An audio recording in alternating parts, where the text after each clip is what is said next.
to start with, on this documentary, I used some archive footage from decades ago.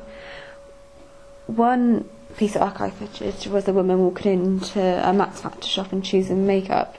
The reason why I chose this archive footage because it suggests women have been told by men from decades ago to wear makeup because of their insecurities, and they obviously probably men think they're better wearing makeup.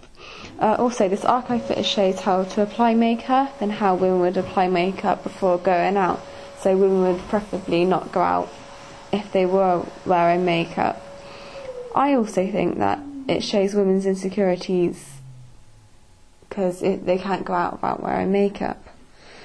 Next, the voiceover asks questions about how women feel about makeup and how much is spent in the UK, and I find this it's supposed to be deliberately shocking to show my audience.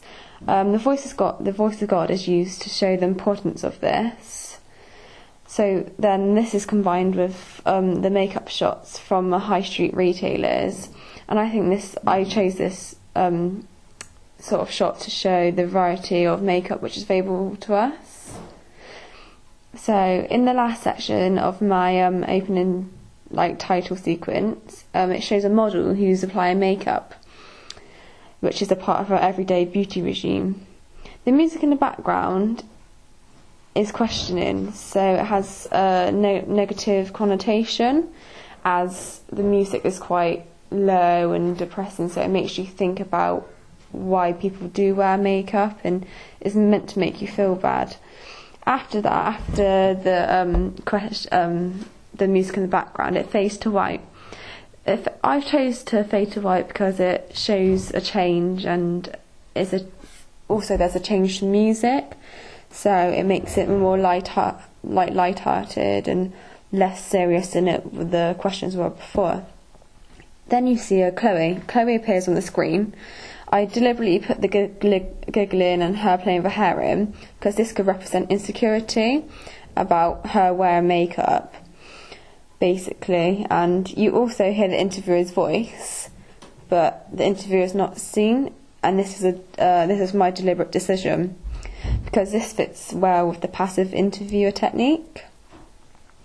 I've also chosen a deliberate white background throughout my documentary for the interviews because basically it's like a blank canvas really, and when you put makeup on you ruin that.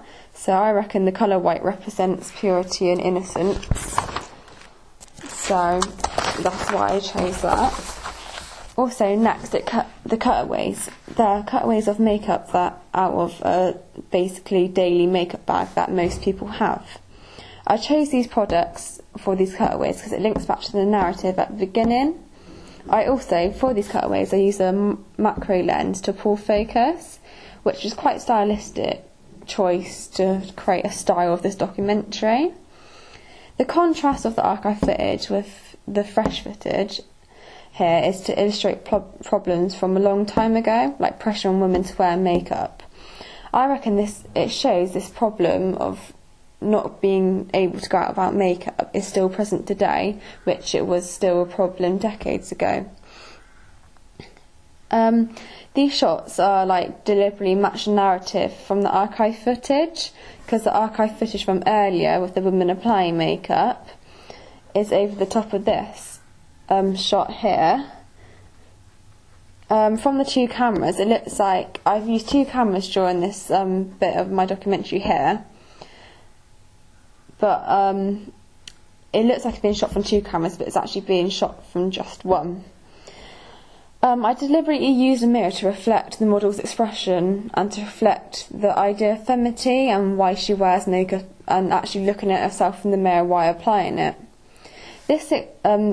In this section also, I took away the music to make it more serious. So when the questions are asked for the girls, their answers have more significance to what it did earlier. And then after this bit, I bring back the music to it makes it a thoughtful effect, and to try to tie all the aspects of the documentary together to show the documentary coming to an end. And then after this bit, it leads to a jump cut So this suggests the pattern of time. So people unmasking and taking off their makeup. It takes a lot longer than it does, but we just use jump cuts to show how people do it. I deliberately do this, the jump cuts, to show the model taking off the makeup, because it's conveying a masking and exposing yourself and taking off that mask you had on. And then this leads to a close-up on the dirty makeup wipe. And the question that I want people to think about at the end was, is the dirt on the wipe just the makeup, or is it the pressure of society to wear makeup? And lastly, it fades to white, because I thought at the beginning it started off, and I used the colour white to represent purity throughout, so I thought I'd leave it on a note where it fades to white to reinforce the representation of purity and innocence.